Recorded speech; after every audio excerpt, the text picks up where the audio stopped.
आदाब नाज़रीन, आप देख रहे हैं जी सलाम। आपके साथ मैं हूं शबनम हसन और आप खबरें तफसील से। हिंदुस्तान में अकीदत के नाम पर किस तरह से ठगा जाता है उसका नमूना कर्नाटक में देखा जा सकता है। आईएमए ज्वेलर्स के बाद श्री गुरु राघवेंद्र सहकारी बैंक ने भी अपने अकीदतमंदों के भरोसे के साथ खिलवाड़ किया। बेंगलुरु में इस बैंक की शाखा के बाहर पैसा जमा करने वालों ने मुजाहिरा किया। इस मौके पर मुतासिर लोगों ने कुछ बीजेपी लीडरान पर जिम्मेदार लोगों को बचाने का भी इल्जाम लगाया। उनका कहना है कि ये उनकी कड़ी मेहनत का पैसा है जो वो मजहबी अकीदे के नाम पर जमा कराए हैं उन्होंने।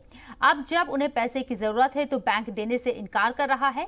मुतासिर एहतजाजियों ने रिजर्व बैंक के साथ इसके लिए हुकूमत को भी जिम्मेदार बताया। वाज़ेह रहे कि कुछ दिनों पहले आईएमए भी काफी पैसा लेकर गायब हो गया है। हालांकि इस मामले की जांच जारी है। ये जो राघवेंद्र स्वामी जी का नाम रख के बैंक रखा है ना, सब हमने भावनात्मक होके इधर पैसा रखा है। 1 साल 6 मंथ्स हो गया है, अब तक हमारा पैसा नहीं आया है और ऑडिटिंग भी खत्म नहीं हुआ है। यहाँ का जो भी बीजेपी लीडर्स है सब जो भी चोर है ना उनको सपोर्ट कर रहे हैं। तो इसलिए हमको ये सपोर्ट बंद करके हम जो इधर का लोग हैं, सिटीजन्स हैं, उनको हेल्प करना चाहिए और हमारा पैसा हमको वापस करना है, क्योंकि हमारा मेहनत का पैसा है। कुछ सभी लोग इधर सीनियर सिटीजन्स हैं, हमारा खुद का मेहनत का 10 साल 20 साल 30 साल से कमाया हुआ पैसा ये बैंक में रख के हम लोग धोखे हुए। और आरबीआई जो ऑडिटिंग किया है सब लोग धोखेबाज के काम किया है। तो इसलिए सिटीजन सब यहाँ का मिडिल क्लास पीपल अभी रोड पे आके इधर अभी हम प्रतिभटना कर रहे हैं। We are requesting to get back our hard-earned money as early as possible. At least give us a interim relief to all our depositors. I am requesting on behalf of all depositors to get back our money. First, let us, if the problem is not solved, next we are going to attack RBI and RCS to get solve our problem. Management, they have not given any assurance. Audit report is going on. We will look into it, they are telling me. Kerala के बल्लापुरम में खाना बनाने वाले खानसामा ने अजीबोगरीब एहतजाज किया है। कोरोना और लॉकडाउन में काम नहीं होने की वजह से उसके सामने भुखमरी के हालात पैदा हो गए। एक अलग तरीके से एहतजाज कर खानसामा ने सरकार को अपनी मजबूरी बताई। एहतजाजियों का कहना है कि लॉकडाउन की वजह से सारी शादियों पर रोक है और लोग बड़े तकरीबात नहीं कर पा रही हैं। ऐसे में सरकार ऐसे लोगों की मदद करे जिनका काम इसकी वजह से मुतासिर हो रहा है। हम लोग वो पकाने वाला आदमी है। हम लोग तो यहाँ से काम नहीं है, तो इसलिए हम लोग यहाँ से रीत करके समर करता है। सब लोग ये केरला में बहुत आदमी ये काम करने वाला है था, लेकिन इनको काम नहीं है। खाने का घर में बहुत मुश्किल हो जाता है। बहुत बीमारी आदमी है, बहुत मरने वाला आदमी है, लेकिन हम लोग को काम नहीं है तो पूरा आदमी घर से बहुत मुश्किल कर रहा है। इसलिए तो हम लोग सब लोगों को काम चाहिए, तो सरकार को बात करने के लिए हम लोग यहाँ से हम लोग को वो रीत समरम करता है। कोरोना के सबब लगाए गए लॉकडाउन की वजह से तिजारत में बड़ा नुकसान हुआ है। सबसे ज्यादा छोटे दुकानदारों को इसमें नुकसान हुआ है। एक अंदाजे के मुताबिक अकेले कर्नाटक के हुबली धारावाड़ में तकरीबन 1000 करोड़ के नुकसान का अंदाजा लगाया जा रहा है। इस मामले में मकामी ताजिरों का कहना है कि दुकानें बंद हैं, लेकिन बिजली का बिल, मकान का किराया और दूसरे खर्च जारी हैं। सरकार की राहती पैकेज पर उनका कहना है कि राहत तो दूर, ना तो उनका टैक्स माफ किया गया और ना ही लोन में किसी तरह की राहत दी गई। अगर ऐसे मुल्क में तीसरी वेव आ गई तो ताजिर बेमौत मारे जाएंगे। लास्ट 45 to 48 डेज में जो लॉकडाउन हुआ था उसमें मिनिमम 200 से 300 करोड़ का बिजनेस को नुकसान हुआ है। इसका ना कोई गवर्नमेंट भरपाई करेगा ना कोई करेगा। और इतना मटेरियल पड़ा है अभी हमारे पास स्टॉक कि हम बोल भी नहीं सकते कि इतना स्टॉक ओवर पड़ा है। अभी आगे भी बोल रहे हैं कि थर्ड वेव आएगा, क्या होएगा। अभी बिजनेसमैन का हालत, ना टैक्स का माफी होता है, ना कोई दुकानदार का भाड़ा माफ होता है, ना कोई कुछ भी। बिजनेसमैन तो हर जगह से फंसा हुआ ही रहता है। टैक्स भी भरो, गवर्नमेंट को, सर्वेंट्स को पगार दो, टैक्स शॉप का रेंट्स दो, हर चीज में मरने वाला बिजनेसमैन ही है। during COVID second wave, Dharwad district has affected a lot. Almost more than 800 crore losses has happened here. In particularly sector-wise, if you want to know sector-wise, it is a 50 crore cloth merchant have made loss. Automobile sector has made a loss of 70 crores, and hotels, bar and restaurants, they have lost almost 500 crore rupees during these 2-3 months. Totally, if you consider loss, it's more than 1,000 crore rupees in Hubli Dharwad. पुराने हैदराबाद के लोग अब vaccine के तय बेदार हो गए हैं, लेकिन पहले कुछ लोग वैक्सीन लेने से डर रहे थे। डॉक्टर शौकत अली मिर्जा ने 1 माह का सर्वे किया और लोगों को वैक्सीन के बारे में सही जानकारी दी। वैक्सीनेशन सेंटर खोलकर उन्होंने काफी लोगों को टीका लगाया। डॉक्टर शौकत के सेंटर पर ज़ईफ और गरीब लोग टीके लगवाने आ रही हैं।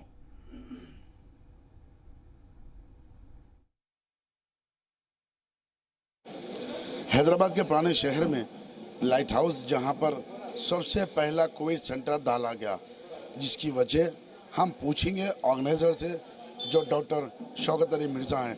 उससे पहले मेरे कैमरामैन आपको बताएंगे कि लोग यहाँ पर किस तरीके से ओल्ड एज हैं, स्लम एरिया से भी लोग आए हैं। जो लोगों को इस बात की अफवाह फैलाई गई थी कि कोविड लेने से क्या क्या हो रहा है, वो जो गलत अफवाह फैलाई गई, जिसकी वजह से पुराने शहर के 0.35% लोगों ने भी वैक्सीनेशन नहीं लिया था। लेकिन डॉक्टर शौकत अली मिर्ज़ा मेरे साथ है, जो हम उनसे जानने की कोशिश करें कि आपने जो ये वैक्सीनेशन का जो सेंटर खोला है, तो ये पहला पुराने शहर का वैक्सीन सेंटर गवर्नमेंट हॉस्पिटल के जरिए तो चल रहा है, हॉस्पिटल तो चला रहे हैं, लेकिन being a doctor, how do you feel that by opening this? आपको कैसा लग रहा है कि आप एक वैक्सीन सेंटर को पुराने शहर में डाले हैं, और उसकी वजह क्या है? सब हमारी कोशिश बहुत पहले से है। पहले ये फीलिंग थी लोगों में कि हमारे पास इस तरीके की बीमारी हो ही नहीं सकती, लेकिन जब हमने सर्वे किया, हॉस्पिटल्स का, क्लिनिक्स का, डॉक्टर से मुलाकातें की, तो हमको अंदाज़ा हुआ कि ऐसी कोई बात नहीं है, बीमारी का मज़हब से कोई ताल्लुक़ नहीं होता। हमने सबसे पहला कदम ये उठाया था कि एक हेल्पलाइन चालू की थी, और उस हेल्पलाइन के थ्रू डॉक्टर्स के साथ मुफ्त में मुशावरत, उनके घरों तक दवाओं का पहुँचाना, ऑक्सीजन कॉन्सनट्रेटर्स हमने एक मुद्दत तक मुफ्त में लोगों तक पहुंचाई, और उसके बाद फिर खुदा न खास्ता मरीज़ की हालत ख़राब हो गई तो हॉस्पिटल तक पहुंचाएं। अब जब ये स्टेबिलिटी आई है थोड़ी सी, तो ज़रूरत थी कि इस बीमारी को मज़ीद रोकथाम के लिए वैक्सीनेशन का बंदोबस्त इंतज़ाम किया जाए। अब कितने लोगों का आपको टारगेट किया vaccination should be given to this, इतने लोगों को देना चाहिए, और ज़्यादातर आप कौन स्लम एरियाज़ में देना चाह रहे हैं, क्या वजह क्या है? सब हमारा सर्वे बताता है कि यहाँ के लोगों के अंदर एक खौफ, एक बेचैनी है। वो समझते हैं कि बीमारी हमको हो ही नहीं सकती, और अगर हम खुदा न खास्ता वैक्सीनेशन ले लें तो इससे मज़ीद दूसरी पेचीदगियाँ पैदा हो सकती हैं। ये इनके दिलों से ये खौफ को, ये डर को दूर करना ज़रूरी था। That is the main reason that कि हमने पुराने शहर के नूरखा मज़ार के इलाके में इस मरकज़ को हमने सेंटर बनाया है, और जिस तरीके से लोगों ने हमारी आवाज़ पर पहुँचा है यहाँ तक, इससे अंदाज़ा होता है कि लोगों में एक अवेयरनेस पैदा हुई है। ये दूसरा हफ्ता उनका चल रहा है, 10 से ज़्यादा वैक्सीनेशन हो चुके हैं, तो अब ये लगता है कि पुराने शहर में सभी लोगों को वैक्सीनेशन फ्री ऑफ कॉस्ट मिल रहा है, और सब में ज़्यादा ज़रूरत थी पुराने शहर में तो वो थी अवेयरनेस की। कैमरामैन हुसैन के साथ मैं मीर मेहदी अली बाकरी, जी मीडिया, हैदराबाद। जी, मैं अभी वैक्सीनेशन लिया हूँ कोविड-19 का, और काफ़ी अच्छा ऑर्गेनाइजेशन है यहाँ पर, बहुत कंफर्टेबल है, और बहुत ही जल्दी टाइम में पूरे तरीके से, अच्छी तरीके से ऑर्गेनाइज़ किया है। और जो भी रूमर्स है कोविड-19 के लिए, जो वैक्सीनेशन नहीं लेने के लिए, ये बिल्कुल रूमर्स है, और हर किसी को लेना चाहिए, जितने भी सिटीजन्स है, और ये सब के लिए आगे फ्यूचर में भी फ़ायदेमंद रहेगा। बहुत ही जो है सो अफवाह के तौर पर फैल चुकी है, जिसके लिए गवर्नमेंट जो है कोविशील्ड का जो है इंतज़ाम किया है। ये ज़रूरी है लेना हमारे लिए, और मैं लेके जो है सब यहाँ पर इत्मीनान महसूस कर रही हूँ। इंशाल्लाह जो है ये बीमारी का ख़ात्मा ज़रूर हो जाएगा, और हर एक को जो है ये इंजेक्शन लेना चाहिए। कोरोना के मुश्किल भरे दौर में मनरेगा गरीबों के लिए राहत साबित हो रहा है। शहरों में खत्म हो रहे रोजगार के मौके के बीच अपने गांव में रोजगार का सहारा बना है।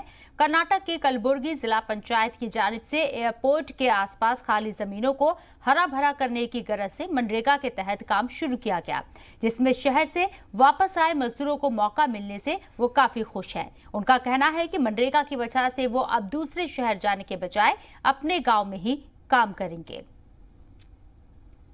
यहाँ पे काम नहीं था हमारे गाँव में।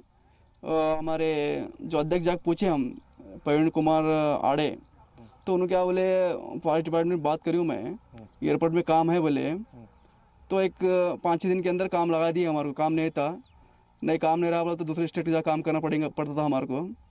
काम करे, काम चलती में है। अब फिलहाल तो 750 खड्डे हो चुके हैं, और फिलहाल और झाड़ लगा रहे हैं। आगे काम अभी है बोल रहे हैं, अभी फिलहाल काम चालू है।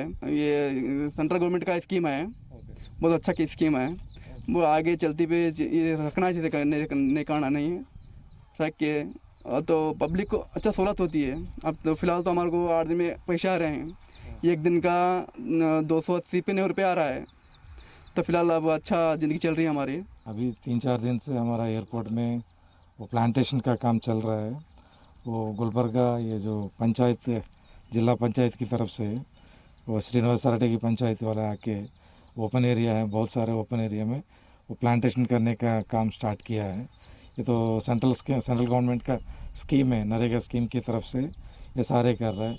हमारा एयरपोर्ट में बहुत सारे ओपन एरिया है, ये सारे प्लांटेशन से थोड़ा सा ग्रीनरी बढ़ेगा। This is the right season है अभी, जो बारिश के सीज़न में लगाने से 1 साल के अंदर थोड़ा पेड़ भी बढ़ जाएगा, थोड़ा आने वाला के विजिटर्स के लिए भी थोड़ा सुंदर दिखेगा ग्रीनरी। अभी तक ड्राई दिख रहा था। जो आउटसाइड एरिया सभी जिला पंचायत की तरफ से कर रहे हैं, जो अंदर का ब्यूटिफिकेशन वगैरह एयरपोर्ट अथॉरिटी की तरफ से करेंगे। बारिश का मौसम शुरू होते ही किसान अपने खेत का काम करने में जुट जाते हैं। इसी के साथ कर्नाटक के गुलबर्गा में किसान खरीफ की बुआई शुरू कर चुके हैं। 4 एकड़ खेत के मालिक किसान महंगाई का रोना रोते नजर आए। उनका कहना है कि इतने महंगे खाद और बीज बोने के बाद जहां एक तरफ अच्छी पैदावार का अंदेशा बना रहता है, वहीं पैदावार की कीमत को लेकर किसान मुतमईन नहीं रहते। ऐसे में सरकार को चाहिए कि किसानों के लिए कोई ऐसा प्लान बनाए जहां जाए जिसमें उन्हें घाटे का सामना नहीं करना पड़े। ये बारिश तो अभी कल ही चालू है सर, अब पेराव चालू करे। अब वो बीज तो डाल रहे, गोबरी दूना महंगा है। अभी इधर का तोर को बिकाना बोले तो डाउन कर रहा है मार्केट। अब तोर ऑलरेडी कॉस्टली बहुत चल रहा है, हमारा बीज का महंगा, गोबरी महंगा, सारा दिन करना मार्केट बेचना बोले तो रेट ऐसा लगाता है, कैसा करना अब। अच्छा, बारिश सब तरफ बारिश अच्छा हुआ? हाँ, अच्छा हुआ, बारिश अच्छा हुआ, अच्छा हुआ। कल से चालू होगा पेराव कल से शुरू? हाँ, कल से शुरू हुआ। अच्छा, कितना एकड़ जमीन है आपका? हमारा खुद की जमीन 4 एकड़ है। अच्छा। बाकी का तोड़ कोड़ाले 100 बाटे से है वो भी। ओके। हाँ, अभी पेरना चालू है, सब कुछ कितने दिन में खत्म हो जाएगा? होते है, अब पेराव तो अभी कल ही चालू हो गया, होना तो अभी क्या है 5-6 दिन तो पेराव लगता है हमारा। अच्छा। हाँ, अभी आगे भी बारिश चाहिए कैसा? हाँ, बारिश चाहिए सर, बारिश नहीं तो पीक कैसा होता हमारा। अच्छा। बारिश चाहिए, आगे भी बारिश चाहिए। हाँ चाहिए। अब गोबर 100 रुपये किलो है, हल्ली हमारा हल्लीखेड़ में लेना तो 100 रुपये किलो। मार्केट में बोले तो हमारा तो यहाँ 100 रुपये किलो हम लेना, मार्केट में 50-60 से हम लेना वाला, ऐसा हो रहा है। और इंडियन रेलवे स्टेशन विकास निगम लिमिटेड ने HNI एक्वाटिक किंगडम की मदद से आम लोगों के लिए बेहतरीन सहूलियात की शुरुआत की है। रेलवे स्टेशन पर आने वाले मुसाफिरों के लिए कम पैसे में वक्त गुजारने का बेहतरीन रास्ता बताया जा रहा है। इसे स्टेशन पर बने इस एक्वेरियम में तरह तरह की मछलियां रखी गई हैं, जो अब तक बाहरी मुल्कों में ही देखी जाती थी, लेकिन भारत में पहली बार इस तरह के एक्वेरियम की शुरुआत की गई है। इसकी शुरुआत के बाद मुसाफिरों में काफी खुशी देखी जा रही है। खास तौर पर मुसाफिरों के साथ आने वाले बच्चे इससे काफी लुत्फ अंदोज होते नजर आ रही हैं। This is very an exquisite display. This is very rare to see anywhere, and we are able to watch so many varieties of fishes and different organisms. So it is very unique in India for the first time. So it is a very beautiful and amazing experience to have watched all these different fishes around us. तो एक एकदम बहुत ही खूबसूरत सा नज़ारा feel होता है. तो I think it is a very what do you say, adventurous kind of thing for people who love to see animals, and especially it is very rare because we don't see oceans and ocean life. So it is very different experience for everyone to have see the ocean life in front of our eyes so easily. This is very nice, and this is the first time we are seeing it in India. So this is a great pleasure to see, and the child is very happy. And I think every week we are going to be here. So that's the great thing in Bangalore. And everything, the environment and the atmosphere is very good, very nice.